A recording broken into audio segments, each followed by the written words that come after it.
Betran Peto betah di kampung halaman, dua putri Sarwendah nangis minta Onyo pulang. Betran Peto masih berada di kampung halamannya di NTT. Betran Peto disebut ibu angkatnya Sarwendah ingin lama di kampung karena ingin menenangkan diri. Di sisi lain, dua adiknya Tania dan Thalia, buah hati Sarwendah dan Ruben Onsu, Tania dan Thalia ingin sang kakak pulang ke Jakarta.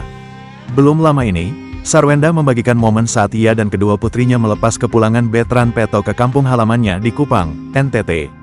Dalam video yang diunggah, Sarwendah bersama dua anaknya mengantarkan Betran Peto ke bandara.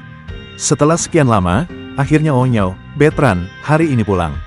Baik-baik ya Onyo, imbuh Sarwendah.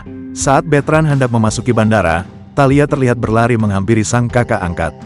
Putri sulung Ruben Onsu ini menangis sesegukan dan meminta Betran untuk tidak pulang kampung.